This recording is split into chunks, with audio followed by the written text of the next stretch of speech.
शेखर, हमारी पढ़ाई खत्म हुई और आज हम दोनों को डिग्री भी मिल गई। इसके बाद न जाने तुम कहाँ होगी और मैं कहाँ रहूँगी। तुम जानते हो हमारा रिश्ता मुमकिन नहीं है, इसलिए अब हमें मजबूरन एक दूसरे से जुदा होना ही पड़ेगा। खुशबू, मेरी तरफ से ऐसी कोई मजबूरी नहीं है। मैंने अपने मम्मी पापा से बात कर ली है। उन्हें दूसरे धर्म की लड़के से परहेज नहीं है, पर मेरे मम्मी डैडी को है। दीदी का जो हश्र हुआ मुझे अभी तक याद है। उन्हें भी दूसरे धर्म के लड़के से प्यार हो गया था। पापा का कहना था कि अगर लड़का धर्म बदल दे तो उन्हें ये रिश्ता मंजूर है, वरना विधर्मी से शादी की तो माता पिता के लिए वह मरी समझी जाएगी। दीदी ने भागकर लव मैरिज तो कर लिया, पर उसके बाद आज तक दोबारा घर में कदम नहीं रख सकी। हमने सोचा था कि शायद कि 2 बच्चा होने पर मम्मी पापा नाती को देखकर अपना विचार बदल देंगे, पर 2 नन्हे मुन्ने नातियों के फोटो तक देखना उन्हें गवारा न था। और मुझे मालूम है तुम भी अपना धर्म नहीं बदल सकते हो, इसलिए हमारी लव स्टोरी का यही द एंड हुआ। पर अभी कुछ ही दिनों पहले तक तुमने ऐसी कोई बात नहीं की थी और मुझे याद है तुमने भी कहा था कि अपनी दीदी की तरह लव मैरिज कर लोगी, और इसी इरादे के चलते तुमने खुद को खुशी खुशी मुझे समर्पित भी कर दिया था, याद है ना? हाँ, यूँ समझो कि उस समय मैं खुद को बहुत स्ट्रांग समझ बैठी थी और उनके विरुद्ध जाने की सोच बैठी। और जहाँ तक बात समर्पित करने की थी तो मैं कुछ पल के लिए कमज़ोर पड़ गई थी, और वो मेरी ज़िंदगी की पहली और आखिरी भूल थी। हमें ऐसा नहीं करना चाहिए था, वो मेरी पहली और आखिरी भूल थी। दीदी के जाने के बाद से मम्मी पापा को घूट घूट कर जीते देखा है, वैसे भी अब उन्हें तकलीफ़ नहीं देना चाहती हूँ। तो मेरी तरफ से आज़ाद होकर बेकार हम लोगों को ज़िंदगी भर समाज के कट कर रहना पड़ेगा और उनके ताने सुनने को मिलेंगे। इससे बेहतर है एक बार मन को समझा ले और इस रिश्ते को भूलकर आने वाले जीवन की राह बदल ले। शेखर ने खुशबू को आलिंगन में लेना चाहा, पर उसने जल्द ही शेखर की बाहों में अपने को मुक्त कर के कहा, नहीं शेखर, अब और नहीं, मैं कमज़ोर होकर टूटना चाहती हूँ। तुम्हें भी समझना होगा, एक बार ठीक से सोच लो। मैं और मेरे घर वाले तुम्हें आज भी सहर्ष स्वीकार करने को तैयार हैं। मैं जानती हूँ शेखर, और इसके लिए मैं तुम लोगों की आभारी हूँ, पर मैं मम्मी पापा को अकेले नहीं छोड़ सकती हूँ। मैं मजबूर हूँ, मैं दीदी की तरह हिम्मत वाली नहीं हूँ। Bye, take care of yourself. अरे इस तरह बाय करके चल दोगी क्या? इसके बाद हम दोनों बिल्कुल अजनबी की तरह रहेंगे क्या? हमारे बीच कोई रिश्ता नहीं रहेगा आज के बाद? कोई संपर्क का साधन तो होना चाहिए हमारे बीच। हम दोनों के लिए यही बेहतर है कि दोनों एक दूसरे को भूल जाएं और अजनबी ही रहें। मेरी शादी की बात भी चल रही है, अपने ही धर्म के लड़के से। पापा के बहुत करीबी दोस्त का लड़का है, मैं उनके खिलाफ नहीं जा सकती हूँ। तुम्हें समझना होगा शेखर, कांटेक्ट में रहने से फिर प्रेम का बीज पुनः पनपने लगेगा और दोनों में कोई भी चैन से नहीं जी सकेगा। खुशबू और शेखर के लिए आखिरी मुलाकात थी। 1 महीने के अंदर ही खुशबू की शादी हो गई और वह श्रीलंका चली गई। उसका पति अरमान भारतीय मूल का था, पर उसका श्रीलंका के बेंटोना में बिजनेस था और वही सेटल था। बिजनेस कोई बहुत बड़ा नहीं था, एक इंडियन रेस्टोरेंट था जिसकी आमदनी अपनी ज़रूरतों और खुशी से जीने के लिए काफ़ी थी। पर खुशबू की ये खुशी ज़्यादा दिनों के लिए नहीं रही। शादी के 1 महीने बाद ही खुशबू को लगा कि वो प्रेग्नेंट है। खुशबू का मन कह रहा था कि ये बच्चा उसके पति का नहीं हो सकता है। प्रेगनेंसी टेस्ट पॉजिटिव आया। मियाँ बीबी दोनों खुश थे। कुछ महीनों बाद आया गाले में इंडिया और श्रीलंका का क्रिकेट मैच था। उसका पति मैच देखने जा रहा था।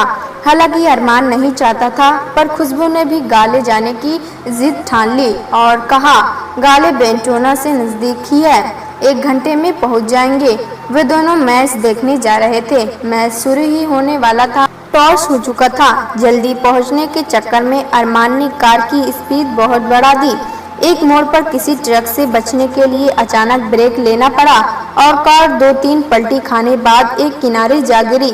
इस भयंकर दुर्घटना में उसका पति अरमान बुरी तरह घायल हुआ। खुशबू को भी काफी चोट लगी थी। उसके एक पैर की हड्डी टूट गई थी। उसकी जान को कोई खतरा नहीं था, पर उसकी इमरजेंसी डिलीवरी करानी पड़ी। 2 दिनों के बाद अस्पताल में पति की मौत हो गई। मरने के पहले उसने अपनी बच्ची की एक झलक भर देखी थी। हालांकि वह पूरी तरह होश में नहीं था। मरने के पहले ही पति ने उससे वादा लिया था कि उसकी मौत के बाद श्रीलंका में रहकर उसका बिजनेस खुशबू को देखना होगा। खुशबू की बेटी मीना का चेहरा तो शेखर से काफी मिलता था। साथ में उसकी बड़ी बड़ी आंखें और घुंघराले बाल की शेखर जैसे ही थे। ये सब देखने के बाद खुशबू को यकीन हो गया कि मीना उसके पति अरमान की संतान नहीं थी, बल्कि वो उसके पहले प्रेम की निशानी थी। इधर खुशबू के जाने के बाद से शेखर उदास रहा करता था। 1 साल तक माता पिता के दबाव के बावजूद वो शादी टालता रहा, पर इसके बाद उसे शादी करनी पड़ी। वो चेन्नई के एक मल्टीनेशनल कंपनी में काम करता था। शादी के करीब 10 साल बाद वो अपनी पत्नी और बेटे के साथ श्रीलंका गया। इत्तेफाक से एक डिनर के लिए वो खुशबू के रेस्टोरेंट में पहुंचा। खुशबू ने शेखर को देखकर पहचान लिया। उसके टेबल पर ऑर्डर लेने वह खुद गई। पहली नजर में शेखर उसे पहचान नहीं सका। कार एक्सीडेंट में हुए जख्म भरने के लिए खुशबू के चेहरे पर दोनों तरफ काफी टाके लगे थे। शेखर ने अपनी पत्नी मीरा और बेटे अंशु की पसंद के डिश ऑर्डर किए। खुशबू ऑर्डर लेकर चुपचाप चली गई और फ्रंट टेस्ट पर बैठ गई। डिनर समाप्त होने पर वह बिल लेकर शेखर के टेबल पर गई। उसी समय मीरा उठकर वॉशरूम जाने लगी। शेखर ने कहा, तुम्हारे यहाँ का खाना बहुत अच्छा था और तुम्हारी सर्विस भी। You deserve big tip. मुझे भी आप टिप दोगे? मुझे टिप नहीं चाहिए। मैं इस होटल की ओनर हूँ। खास लोगों को मैं खुद सर्व करती हूँ। मैं आपके लिए खास आदमी हूँ। सुनकर अच्छा लगा। मैं 1 सप्ताह के लिए श्रीलंका आया हूँ। अब रोज यही डिनर लूंगा और अगर संभव हुआ तो लंच भी। थैंक्स, पर मुझे आपका तुम कहना ही अच्छा लगा। इतना बोलकर खुशबू चली गई। खुशबू ने वेट्स के साथ बिल भिजवाया और उसके ऊपर एक स्लिप अटैच कर दिया था, जिस पर लिखा था, मेरा टिप इसे दे देना। मैं तुम्हारा पहला प्यार खुशबू हूँ। तुम्हें यहाँ देखकर तुम्हारे टेबल तक खींची चली आई थी। शेखर ने गर्दन घुमाकर काउंटर की और देखा तो खुशबू ने उसकी नजरें मिली। उसने मुस्कुराकर हाथ हिलाया। तब तक उसकी पत्नी मीरा वॉशरूम से लौटकर आई और पूछा, यहाँ किसे वेव कर रहे थे? शेखर ने असली बात छुपाते हुए कहा, यहाँ का मुझे खाना पसंद आया। इसके लिए ओनर ने वेटर से हमें थैंक्स का मैसेज भेजा था, इसलिए मैं उसकी ओर हाथ हिला रहा था। फिर उसने खुशबू के स्लिप पर कुछ लिखकर वापस भेजा। दरअसल उसने लिखा था, अभी मैं बात नहीं कर सकता हूँ। मेरे लिखे नंबर पर कल सुबह कॉल करना। मैं मॉर्निंग वॉक पर बीच पर मिलूंगा। ये देखकर मीरा बोली, बिल तो पे हो गया। तब अब स्लिप पर क्या लिखना पड़ा तुम्हें? एक बार फिर बहाना बनाते हुए शेखर बोला, कुछ नहीं, बस मैंने कल के डिनर के लिए टेबल बुक करने के लिए लिख दिया है। मीरा ने शेखर का कहा मान लिया। अगले दिन जब सुबह सुबह शेखर मॉर्निंग वॉक के लिए निकल रहा था, मीरा ने पूछा, आज इतनी जल्दी क्यों जा रहे हो? तुम्हारी उठने से मेरी भी नींद खराब हो गई है। आखिर होटल के जॉगिंग ट्रैक पर ही जाना है या कहीं और बाहर जा रहे हो? तुम भी मेरी तरह होटल के जिम के ही वर्क आउट क्यों नहीं कर लेते हो? इतने सारे सवाल एक साथ पूछ दिया तुमने तो सुनो, आज नींद जल्दी खुल गई थी और जैसा कि तुम जानती हो कि एक बार नींद खुल जाने पर मुझसे बिस्तर पर बेकार लेटा नहीं जाता है। दूसरी बात, आज जब नींद जल्दी खुल ही गई है तब मैंने सोचा सामने ही से बीच है, मॉर्निंग ब्रिज का मजा ही कुछ और है। तीसरी बात, मुझे जिम में वर्कआउट करना अच्छा नहीं लगता है। सुबह की ताजी हवा में सांस लेने से दिन भर ताजगी महसूस करता हूँ। मैं शेखर होटल के सामने से बीच पर जा पहुँचा। थोड़ी देर में खुशबू का फोन आया। वो बोल रही थी, मुझे ताज्जुब है, रेस्तरां में तुमने मुझे नहीं पहचाना। मैं तो तुम्हें देखते ही पहचान गई। हाँ, शुरू में नहीं पहचान सका था, पर तुम्हारा लुक काफी बदल चुका है। सही कहा है तुमने, इन 10-12 सालों में बहुत कुछ बदल चुका है। तुम यहाँ श्रीलंका कैसे पहुँचे और इतने बीते दिनों में कैसा रहा तुम्हारा लाइफ? मेरे पति का यहाँ रिश्तेदार में, इसलिए शादी के बाद यही चली आई। और तुम्हारे पतिदेव और बाल बच्चे कैसे हैं? मैंने कहा था ना, सिर्फ लुक ही नहीं, बहुत कुछ बदल चुका है। मेरे लिए इतना बोलने के बाद खुशबू की आवाज़ कुछ देर के लिए बंद हो गई। जब शेखर को खुशबू के सिसकने का आभास हुआ तो उसने पूछा, चुप क्यों हो गई? सब कुछ ठीक है ना? फैमिली में कुछ भी ठीक नहीं है शेखर। इसी बीच शेखर ने फ़ोन पर किसी लड़की की आवाज़ सुनी। अम्मी, आप रो क्यों रही हो और किससे बातें कर रही हो? शेखर ने खुशबू की आवाज़ सुनी। कुछ नहीं बेटा, इंडिया से एक जान पहचान वाले अंकल से बात कर रही थी, तब इंडिया की याद आ गई। शेखर बोला, मेरा गैस सही था, तुम रो क्यों रही हो? ये बात मैं बाद में बताऊंगी, बेटी के सामने नहीं। दूसरे दिन भी शेखर खुशबू के रेस्टोरेंट में डिनर के लिए गया। डिनर के बाद जब मीरा वॉशरूम गई तब खुशबू ने बिल के साथ एक स्लिप भेजा। लिखा था, तुम्हारा बेटा बहुत सुंदर है पर तुमसे ज़्यादा स्मार्ट लग रहा है। काउंटर पर मेरे साथ हमारी बेटी बैठी है।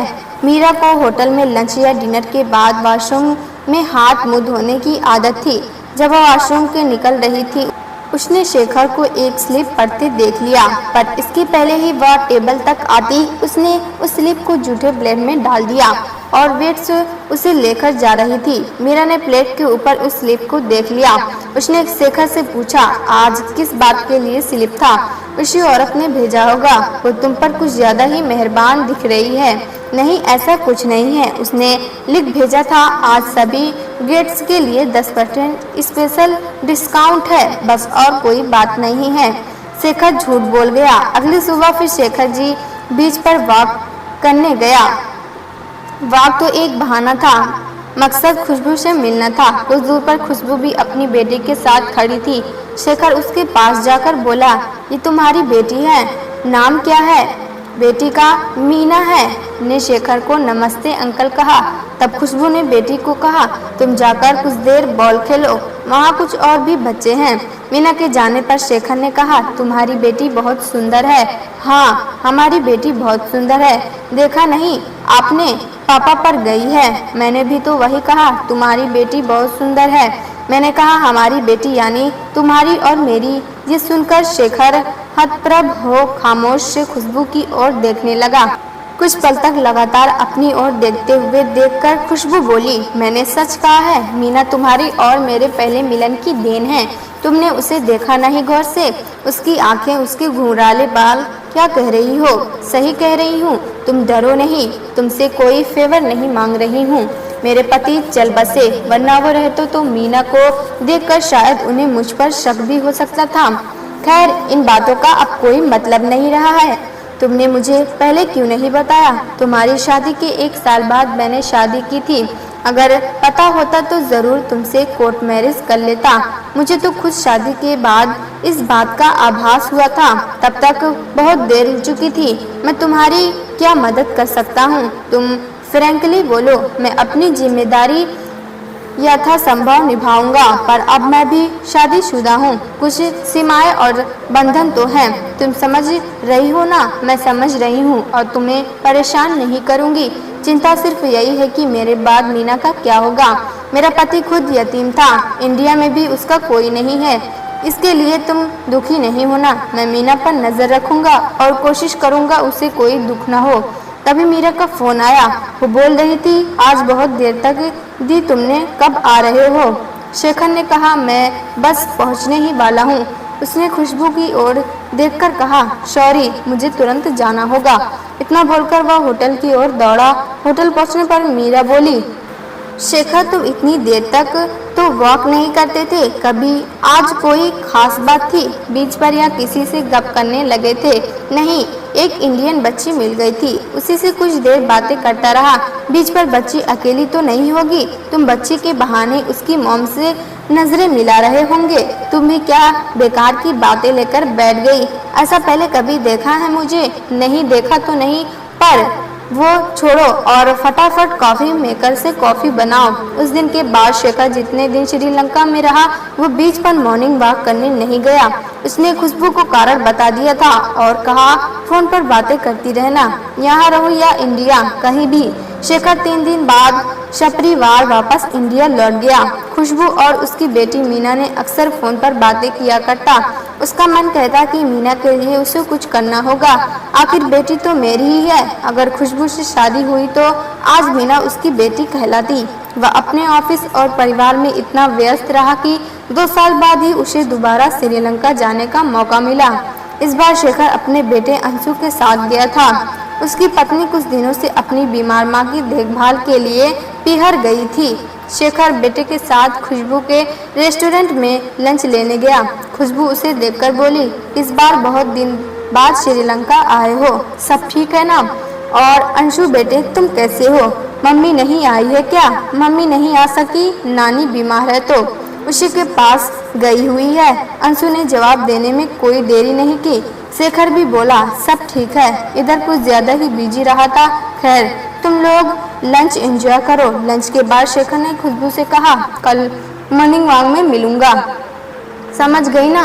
Okay bye, till then. अगले दिन जब बीच पर शेखर गया वहाँ खुशबू अपनी बेटी मीना के साथ पहले से ही मौजूद थी। मीना ने शेखर को नमस्ते अंकल कहा। खुशबू ने कहा, मैंने सोचा था तुम अंशु को अकेला होटल में नहीं छोड़ोगे और उसे भी साथ लेकर आओगे, इसलिए मैं मीना को साथ ले आई। उससे कहा था कि तुम्हें आज एक नए दोस्त से मिलवाऊंगी। दोस्त? हाँ, अभी बेटी को हकीकत तो नहीं बता सकती हूँ। वो तीनों कुछ देर तक बीच पर टहलते रहे। खुशबू ने कहा, होटल में तो रोज ही खाते हो, आज शाम को घर आओ, होममेड डिनर कराऊंगी, और हाँ साथ में बेटे को जरूर लाना। उस दिन शाम को शेखर बेटे को लेकर खुशबू के यहाँ आ गया। खुशबू पहले से ही डिनर बनाकर गप करने के लिए तैयार बैठी थी। उसने मीरा और अंशु को लिविंग रूम में टीवी देखने के लिए भेज दिया और खुद शेखर के साथ ड्राइंग रूम में बातें करने के लिए बैठ गई। शेखर ने पूछा, तुमने श्रीलंका में बेंटोना ही क्यों चुना? कोलंबो में तुम्हारा रेस्टोरेंट ज्यादा चलता है या फिर दुबई तो बेस्ट रहता? वहाँ दुनिया भर के टूरिस्ट आते रहते हैं। कोलंबो कॉस्टली सिटी है, दुबई तो कोलंबो से बहुत ज्यादा कॉस्टली है, और सबसे बड़ी बात ये कि ये धार्मिक स्वतंत्रता अपेक्षाकृत बेहतर है। अरमान जब श्रीलंका आया था तब उसके पास ज्यादा पैसे नहीं थे। वैसे ये जगह कोलंबो और गाले के बीच में है और इधर काफी टूरिस्ट आते जाते रहते हैं। इसके अलावा सीजन को कोलंबो और गाले में क्रिकेट मैच भी होते रहते हैं। वैसे दोनों में अरमान अपना मोबाइल फूड वैन लेकर पहुंच जाता था और मैच का भी मजा लेता। अब मुझसे नई जगह नया काम शुरू करने का साहस नहीं है, पर मुझे लगता है कि मीना की पढ़ाई के लिए जगह ठीक नहीं है। हाँ वो तो सही है, मीना पढ़ने लिखने में काफी तेज है, पर जो कुछ यहाँ उपलब्ध है उसी से हमें काम चलाना होगा। मैं सोच रहा हूँ कि स्कूलिंग के बाद मीना को चेन्नई में पढ़ने भेजो तो अच्छा रहेगा, उसके फ्यूचर के लिए संभव है। उसे वहाँ स्कॉलरशिप भी मिल जाए। यदि ना भी मिले तो मैं हूँ ना, पहले तो मैं कोशिश करूँगी अपने दम पर मीना को अच्छी शिक्षा देने की, आगे ऊपर वाले की मर्जी। फिर भी डोंट वरी, मैं मीना के लिए यथासंभव बेस्ट करूँगा। मेरी एक बात ज़रूर मानना, मीरा के सामने अपनी बेटी को नहीं आने देना। कुछ पल चुप रहने के बाद खुशबू फिर बोली, मैंने कहा ना don't worry for Meena, I will take care of my daughter. Sorry, तुम मुझे अन्यथा नहीं लेना। उचित समय पर मैं खुद सच्चाई सबको बता दूंगा। इस घटना के करीब 2 साल बाद कोलंबो से निकट अमूल की मदद से एक डेयरी प्लांट बन रहा था। इत्तेफाक से 2 साल के लिए शेखर की पोस्टिंग उसी प्लांट में हुई। शेखर का बेटा अंशु बोर्डिंग स्कूल में पढ़ रहा था। वो अपनी पत्नी के साथ कोलंबो आया। कंपनी की तरफ से फर्निश्ड बंगला मिला था। हालांकि मीरा खाना घर पर ही बनाया करती थी, फिर भी वीकेंड में शेखर अपनी पत्नी के साथ कभी कभी डिनर लेने खुशबू के रेस्टोरेंट में जाता। अब वो अक्सर खुशबू से कुछ बातें भी करने लगा था। मीरा ने एक दिन उससे कहा, तुम्हें इतने बड़े शहर में और कोई दूसरा रेस्टोरेंट नहीं मिला जो बार बार यहीं आते हो और ओनर से गप भी करते हो। बात यह है कि यहाँ का खाना इंडियन है और यहाँ की सर्विस मुझे बहुत पसंद है। हाँ मैं भी देख रही हूँ, खाना कोई एक्स्ट्रा ऑर्डिनरी नहीं है, पर मालकिन तुम पर कुछ ज़्यादा ही मेहरबान है। अंशु बता रहा था कि एक दिन तुम उसके घर भी गए थे। हाँ गया था, पर इसके पीछे कारण ये था कि मुझे खुशबू ने बताया कि उसने मेरे जूनियर कुलीग के साथ इंडिया में पढ़ाई की है। वो इंडिया से यहाँ शादी के बाद आई है और वह विधवा है। अब समझी, इसलिए तुम पर डोरे डाल रही है। देखो, अब तुम गलत समझ रही हो। मुझे उस औरत से कोई इंटरेस्ट नहीं है, बस औपचारिकता बस उससे मिला था। जो भी हो, अब मैं यहाँ नहीं आने वाली हूँ। तुमको जब भी जी चाहे चले आना। शेखर का अब खुशबू के होटल में आना बहुत कम हो गया था। मीरा ने तो यहाँ आना बिल्कुल ही बंद कर दिया था। वीकेंड में शेखर मीरा के साथ कहीं और डिनर लेता, पर वीकडेज में कभी अकेला खुशबू के रेस्टोरेंट में जरूर जाता। कभी शेखर अकेला जाता और मीरा पूछती कि क्या तुम वहाँ गए थे, तो शेखर सच बता देता। एक बार जब मीरा बीमार पड़ी तो शेखर खुशबू के यहाँ से फोन पर ऑर्डर कर लंच और डिनर मंगवाया करता। इस दौरान एक दिन अचानक खाना लेकर वो स्वयं पहुँच गई। मीरा बेडरूम में थी। शेखर जब ड्राइंग रूम में खुशबू के साथ बातें कर रहा था, तभी मीरा भी वहाँ आ गई और गुस्सा कर बोली, तुम्हारी इतनी हिम्मत कि अब तुम घर पर आने लगी? क्यों तुम शौतन जैसा बिहेव कर रही हो? शेखर और खुशबू दोनों को मीरा से ऐसे बर्ताव की उम्मीद नहीं थी। दोनों आश्चर्य से उसकी ओर देखने लगे। खुशबू बोली, बहन आप गलत समझ रही हैं। आज हमारा स्टाफ छुट्टी पर था, इसलिए मुझे आना पड़ा। आपकी तबीयत ठीक नहीं है, आप जाकर आराम करें, मैं चली जाती हूँ। हाँ, तुरंत जाओ और फिर इधर कदम नहीं रखना। खुशबू के जाने के बाद शेखर ने पत्नी से कहा, तुम्हें क्या हो गया है? वो बेचारी तो तुम्हारा हालचाल पूछ रही थी और खाना पहुंचाकर हमारी मदद कर रही थी। वो बेचारी नहीं, बहुत शातिर औरत है। मुझे तो पहले से दिन से वह अच्छी औरत नहीं लगी। शेखर का बेटा अंशु छुट्टियों में कोलंबो आता था, तब शेखर अभी उसे भी खुशबू के रेस्टोरेंट में ले जाता। कभी उसकी बेटी मीना से भी मिलवाता। दोनों अब कुछ बड़े हो चले थे। अंशु और मीना दोनों में बहुत कुछ कॉमन था। ये बात दोनों के मन में आती थी। 2 साल के बाद डेयरी प्लांट प्रोजेक्ट पूरा हो गया। प्लांट बनकर तैयार था। श्रीलंका सरकार की तरफ से शेखर को प्लांट के ऑपरेशन और मेंटेनेंस के लिए बहुत अच्छा पैकेज और 5 साल का कॉन्ट्रैक्ट मिल रहा था। शेखर ने इस ऑफर को स्वीकार किया। 5 साल बाद शेखर का श्रीलंका का कॉन्ट्रैक्ट पूरा होने वाला था। उसे श्रीलंका के दूसरे शहर में डेयरी प्लांट लगाने का ऑफर भी मिला। हालांकि उसने अभी तक फैसला नहीं किया था। उसका बेटा अंशु और खुशबू की बेटी मीना दोनों चेन्नई के कॉलेज में पढ़ रहे थे। उनके कॉलेज अलग थे। अंशु डेयरी इंजीनियरिंग कर रहा था, जबकि मीना होटल मैनेजमेंट पढ़ रही थी, जिसका अधिकतर खर्च शेखर ही उठा रहा था। शेखर और मीरा कुछ दिनों के लिए चेन्नई आए थे। इसी बीच शेखर को अचानक हार्ट अटैक आया। मीरा अपने भाई के यहाँ किसी फंक्शन में गई थी। शेखर अस्पताल में भर्ती था। डॉक्टर ने उसके बेटे से कहा, मिस्टर शेखर बिल्कुल सही समय पर आ गए, वरना इनकी जान को खतरा था। हार्ट अटैक था। इन्हें 2 बाईपास करने होंगे। हमें पूरी उम्मीद है ठीक हो जाएंगे, पर इन्हें टेंशन से बचना होगा। किसी प्रकार के टेंशन से दोबारा सीरियस अटैक की आशंका है। शेखर ने बेटे को बुलाकर मीना को बुलाने के लिए कहा। मीना के आने पर शेखर ने बेटे को सच्चाई बता दी और कहा, बेटे ये तुम्हारी दीदी है। अलग धर्म के होने के चलते मैं इसकी माँ से शादी नहीं कर सका। गैर से देखो, इसमें तुम्हारी मेरी झलक मिलेगी, पर फिलहाल तुम मम्मी से कुछ नहीं कहना। समय आने पर मैं खुद उसे बता दूंगा। इसकी मम्मी शादी के तुरंत बाद विडो हो गई और श्रीलंका में रेस्टोरेंट चलाती है। तुम्हें याद होगा, हम लोग अक्सर वहाँ खाने जाते थे। तुम छोटे भाई हो, पर अपनी दीदी का ख्याल तुम्हें रखना होगा। 2 साल बाद अंशु भी श्रीलंका में पापा के डेयरी प्लांट में इंजीनियर बनकर आया। उधर खुशबू की बेटी ने माँ के रेस्टोरेंट का आधुनिकीकरण कर अपना बिजनेस संभाला। खुशबू को लकवा मार गया था और वो घर पर ही रहती। इसी बीच शेखर को दूसरा मैसिव हार्ट अटैक हुआ और उसका निधन हो गया। अब अंशु अपनी माँ के साथ रहता। उसमें अपने पापा का राज माँ को बताने की हिम्मत नहीं थी। अक्सर अंशु मीना के होटल में आता, उससे घुल मिल कर बातें करता। कभी अंशु के साथ उसकी माँ मीरा भी होती तो उसे ये सब अच्छा नहीं लगता। वो बोली, तू क्या इससे प्यार करता है या ये लड़की तुमको फंसाना चाहती है? नो मम्मी, ऐसी कोई बात नहीं है। चेन्नई में पढ़ाई के दौरान एक दो बार इससे मिल चुका हूँ। बस कुछ महीने बाद अंशु की शादी हुई। उसकी शादी का रिसेप्शन मीना के होटल में था। उस दिन भी मीरा ने देखा। मीना अंशु को बधाई देने समय उसके गले से लिपट गई और उसकी आंखें छलक गई थी। मीरा ने उसे आंसू पोंछते देखा तो उसे बुरा लगा। उसने सोचा शायद अंशु को ना पाने का दुख मीना की आंखों में आंसू छलक आया होगा। कुछ दिन बाद अंशु अपनी पत्नी रेखा को और माँ के साथ फिर मीना के होटल में आया।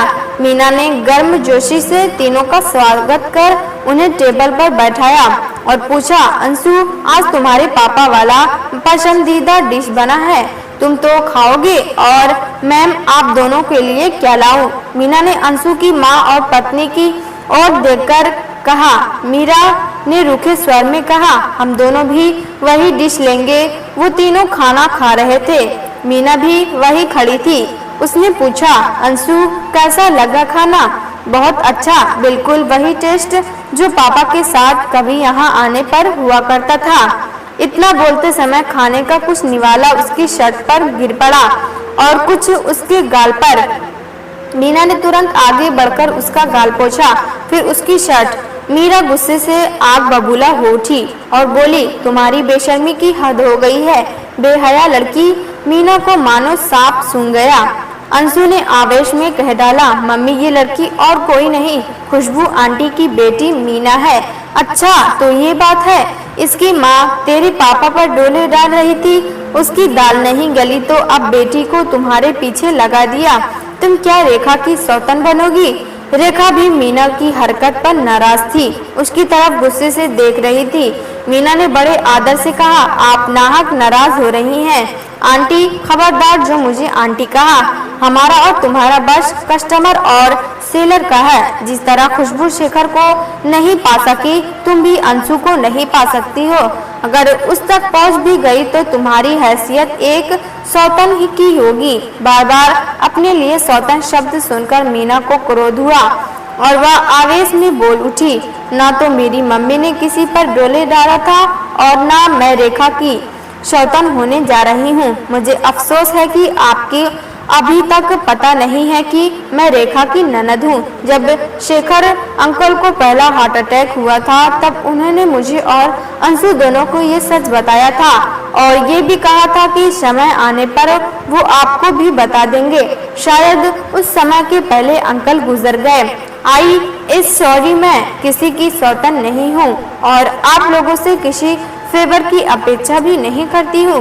बस प्रेमवश थोड़ा अपनत्व का एहसास होता है जब आप लोग यहाँ होते हैं। Have a good day Meena. इतना बोलकर चली गई और मीरा अपने बेटे की ओर देखने लगी। अंशु ने खामोशी से मीना की बात को सच साबित करने में अंदाज में सिर हिलाकर हामी भर। मीरा ने मीना को आवाज देकर अपने पास बुलाया और कहा, आई एम सॉरी बेटे, मैं ये सब बातें नहीं जानती थी, इसलिए मन के में लगातार शंका बनी रहती थी। मैं आज ही तुम्हारी मम्मी से मिलूंगी। मैं चाहूंगी कि शेखर का पूरा परिवार एक साथ मिलकर रहे। इतना बोलकर उसने मीना को गले लगा लिया। प्यारे दोस्तों, अगर ये कहानी आपको पसंद आए तो एक लाइक सब्सक्राइब जरूर करें।